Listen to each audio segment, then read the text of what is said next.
Hello and a very warm welcome to Zunair Azhar Official.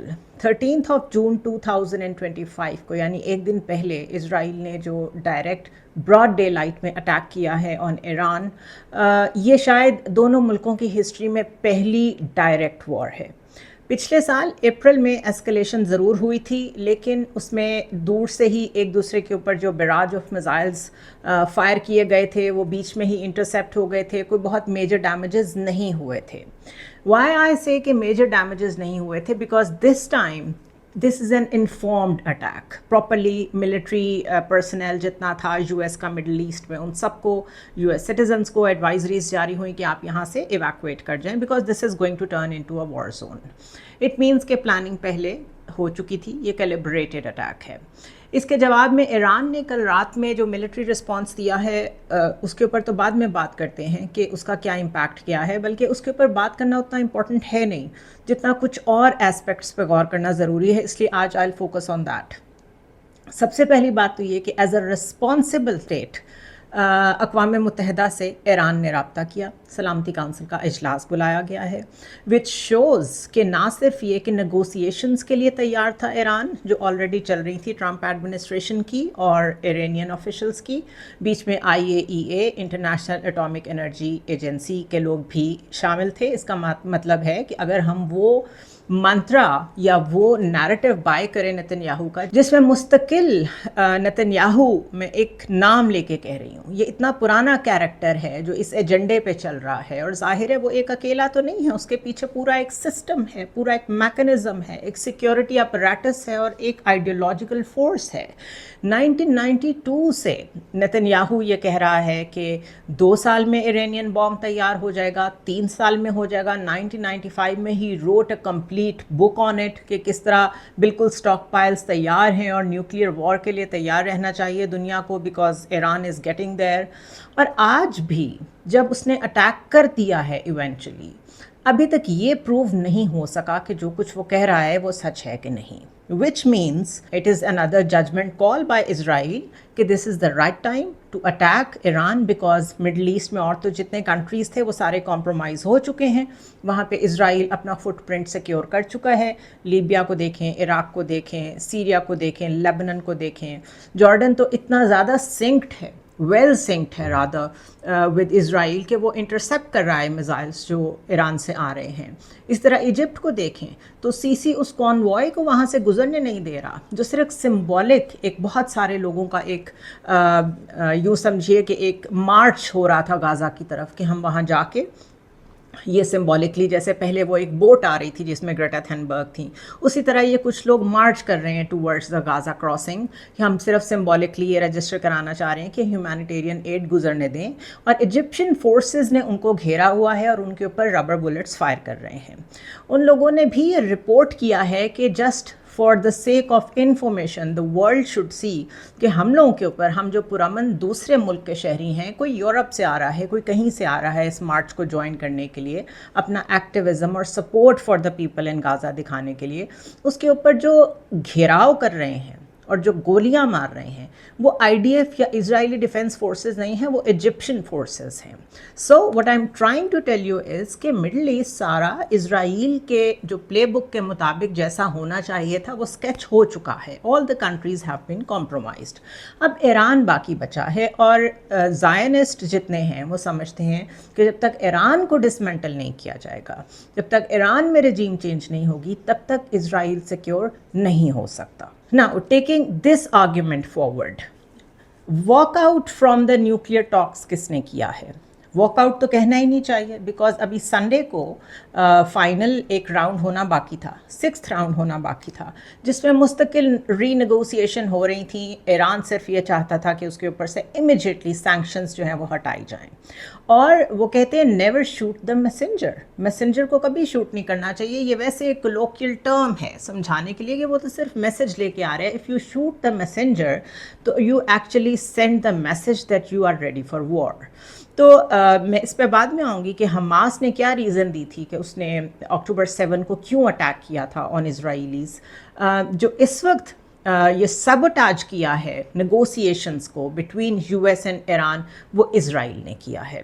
Sunday को बहुत chances थे कि कोई ना कोई डील ब्रेक हो जाए। ट्रंप चाहते भी थे, हाफ हार्टेडली चाहते थे वो कि कोई ना कोई ऐसी डील हो जाए जिसको वो अपने लिए पॉलिटिकली यूज़ कर सकें, लेकिन बिकॉज उसका चांस था तो उससे पहले ही उन नेगोशिएशंस को, टेबल पे बैठने को अटैक करके इज़राइल ने सबोटाज कर दिया। Now as soon as that happens, होना तो ये चाहिए था कि हर कोई कंडेम करता इज़राइल को कि आप एक पीसफुल नेगोशिएशन को जो है वो सबोटाज कर रहे हैं और किस तरफ लेके जा रहे हैं इस कॉन्फ्लिक्ट को, क्योंकि इस कॉन्फ्लिक्ट का स्पिल ओवर बहुत बड़ा होगा, इसका नुकसान पूरी दुनिया को होगा। इसके ऊपर बाद में आते हैं। लेकिन हुआ क्या, all the forces stood behind Israel, जिसमें ब्रिटेन भी आता है, जिसमें फ्रांस भी आता है, जिसमें ऑफ कोर्स यूएस भी आता है। ट्रंप ने ये नहीं कहा कि आपने मेरी पीस डील ख़राब कर दी, जो कि वो हर जगह कहते फिरते हैं कि वो पीस लाना चाहते हैं। उन्होंने कहा कि मैंने 60 डेज़ दिए थे ईरान को, आज 61st डे है, हमने उनके सारे हार्ड लाइनर्स जो मुझसे बातचीत कर रहे थे उनको मार दिया है। यानी ट्रंप भी कह रहे हैं कि जो लोग मुझसे बातचीत कर रहे थे उनको तो हमने मार दिया है, विच मीन्स हम में वो अपने आप को इसराइल को इक्वेट कर रहे हैं, इक्वल लेवल पे बात कर रहे हैं। दैट मीन्स कि ना तो इंटेंशन अच्छी थी इन सारी बातचीत की वेस्ट की तरफ से, यूएस की तरफ से, ना वो इसको किसी कंक्लूसिव एंड तक लेके जाना चाहते थे, और शायद किसी हद तक, क्योंकि इनसाइड जॉब के बगैर जो नुकसान हुआ है ईरान का, उनकी टॉप लीडरशिप को जो मारा गया है, वो हो नहीं सकता था। तो शायद इन 60 डेज़ में बहुत मेजर डेवलपमेंट्स हुई कि कैसे पेनिट्रेट करना है इस सारे सिस्टम को। ये तकरीबन वैसा ही अटैक हुआ है जैसा स्पाइडर वेब था इन यूक्रेन, जिसमें मैंने एक्सप्लेन किया था कि कैसे कंटेनर्स जो हैं वो स्मगल किए गए इनटू रशिया, उन जगहों पे एग्जैक्टली जहाँ पे फिर जाके जब उन ड्रोन्स को एक्टिव किया गया तो वो उन कंटेनर्स में से निकले और जाके उन्होंने मिलिट्री टारगेट्स को हिट किया। ये बिल्कुल वैसा ही अटैक है, विच मीन्स कि एवरीथिंग वाज इन प्लानिंग, सब कुछ पहले से तय था, स्क्रिप्ट के मुताबिक है। इसमें कहीं से अगर कोई ये गलत फहमी अपने जहन में रखता है कि यूएस पीस चाहता था, प्रेसिडेंट ट्रंप पीस चाहते थे, नेतन्याहू ने गलती कर दी, ही इज़ द विलन, तो ये खाम ख्याली है। ये सारा वेस्ट का स्क्रिप्ट है जो जैसे चलना चाहिए था वैसे ही चल रहा है। अगर मैं हिस्ट्री में देखूं तो I can give you multiple examples कि ख़ुद अपने लोगों को मरवाना हो, ख़ुद अपने मरीन्स को मरवाना हो, अपने वेटरन्स को कहीं ना कहीं सबोटाज करना हो, कुछ भी कर सकते हैं। 9/11 जैसे वाक़यात कराने हो, ये कुछ भी कर सकते हैं। People use to call this conspiracy theories, but अभी जो एक इंडियन जहाज़ जो कि सिविलियन पैसेंजर था वो जब गिरा है, आप उसकी डिब्री देखें या कहीं भी जब कोई एक्सीडेंट होता है तो कहीं ना कहीं उसका मलबा मिल जाता है, बल्कि सालों बाद भी मिल जाता है अगर आप ढूंढते रहें तो। और इसके ऊपर तो कई मल्टीपल नेशनल जोग्राफिक ने कई डॉक्यूमेंट्रीज़ भी बनाई हैं। जो लोग ये कहते थे या अभी भी कहते हैं कि 9/11 वॉज एन इनसाइड जॉब, वो सही कहते होंगे, बिकॉज अगर 3 या 4 तैयारे आके टकराए हैं और एक ऐसे स्काई स्क्रैपर से टकराए हैं जिसमें इस कदर स्टील है, इस कदर बिल्डिंग मटेरियल इन्वॉल्व है, वो सारा एशेस में कन्वर्ट हो गया, उसमें से कुछ भी नहीं बचा। मैंने खुद वो जगह देखी हुई है जिसको एक ग्राउंड ज़ीरो कहते हैं। I am not justifying in any way, disclaimer मैं अभी दे दूँ, मैं कहीं भी इस एक्ट को जस्टिफाई नहीं कर रही, I am just putting forward questions कि फिर जिन लोगों को हम कॉन्स्पिरेसी थेरिस्ट समझते थे कि वो कहते हैं ये इनसाइड जॉब है, वो पूरा जो एक स्काई स्क्रैपर था वो बिल्कुल ऐश में कन्वर्ट कैसे हो गया? कोई तो डिब्री मिलनी चाहिए थी। फिर उसमें से एक आधे पायलट का पासपोर्ट भी मिल जाता है जिससे पता चलता है कि वो सऊदी अरेबिया से बिलोंग करता था। इसी तरह 1941 में पर्ल हार्बर की एग्जांपल ले लें। जापान, जर्मनी और इटली के ख़िलाफ़ सारा यूरोप लड़ रहा था, यूएस इंसिस्ट कर रहा था कि हम उसका हिस्सा नहीं बनना चाहते, थोड़ी बहुत सपोर्ट भी दे रहा था। उसके बाद पर्ल हार्बर होता है, कहाँ पे होता है? होनोलुलु में, जो कि हवाई यूएस के अंदर है। जापानीज़ ने आके वहाँ पे इतना बड़ा अटैक कर दिया और पूरी मिलिट्री सिस्टम को, पूरी उस वक्त की ग्लोबल पावर को पता ही नहीं चला ये कैसे हो गया। और उसके बाद जो हुआ वो सब ने देखा। लीड किया यूएस ने वर्ल्ड वॉर को, उस वक्त भी पब्लिक ओपिनियन बनाया गया कि अमेरिकन सॉइल के ऊपर अटैक हुआ है। फिर आप यूएस एम्बेसी बेरूत पे अटैक याद कर लें 1983 में, ہوا کیا تھا، لیبیا کو ڈیسٹیبلائز کیا تھا، وہاں رجیم چینج ہوئی تھی، وہاں سول وار چل رہی تھی، اور اس سول وار میں پھر جو کچھ ہوتا ہے وہ ہوا، اس میں یو ایس ایمبیسی پہ بھی اٹیک ہو گیا. تو وہ تو آپ کے ویٹرنز ہیں، چاہے وہاں سی آئی اے کے آپریٹیوز مر رہے ہوں، وہ تو آپ کے ویٹرنز ہیں، اور وہ آپ کے امریکن سوئل پہ اٹیک ہو گیا، بیکاز جو ایمبیسی ہوتی ہے کہیں پہ بھی وہ ویانا کنونشن کے مطابق آپ کی ٹیریٹری ہوتی ہے، اس کے اوپر اٹیک کا مطلب ہے کہ اسی ملک پہ اٹیک کیا گیا ہے. ان ساری ایگزامپلس کو دیکھیں تو آپ کے ہاتھ میں ہے international law, because you are a global power. آپ کا جب دل کرتا ہے آپ رجیم چینج کرتے ہیں، آپ کا جب دل کرتا ہے آپ اسٹرائک کرتے ہیں اور کہتے ہیں ہم نے پری ایمپٹیو کی ہے. جب آپ کا دل کرتا ہے آپ اسرائیل کے ساتھ کھڑے ہوتے ہیں، جب آپ کا دل کرتا ہے آپ لوگوں کو بیوقوف بنانے کے لیے کہتے ہیں کہ نتن یاہو کے ساتھ آپ کے تعلقات ٹھیک نہیں ہیں. So the point I am trying to make is, number one point that I am trying to make is کہ یہ سب اسکرپٹڈ ہے، یہ سب اس میں انوالوڈ ہیں، یہ سارے ایک دوسرے کی بیک پہ کھڑے ہیں. آپ ٹریس بیک کریں دنیا کے دو کانفلکٹ، صرف ایک کشمیر اور ایک پیلسٹائن، دونوں کے پیچھے کون ہے؟ Imperial power Britain. دونوں نے جب وہاں پہ ڈویژن کرنی ہی تھی، یا جس طریقے سے اسرائیل کو وہاں پر لا کے آباد کیا پیلسٹائن میں، یا کشمیر کو جس طرح ڈسپیوٹڈ چھوڑا اور وہاں پہ جو کچھ کیا، جس طریقے کی ہماری پارٹیشن ہوئی، سب کے پیچھے برٹش ہیں، بیکاز وہ سمجھتے تھے کہ ہمیں مجبوراً یہاں سے نکلنا تو پڑ رہا ہے، بٹ یہاں اپنی انٹرونشن کی جگہ رکھیں.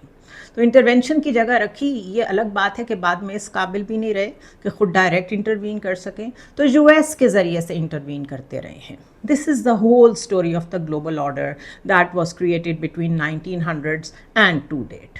اس میں نتن یاہو جیسے کردار کو ہم صرف فرنٹ پہ ضرور دیکھ رہے ہیں، بٹ یہ ایک کمپلیٹ ایجنڈا ہے.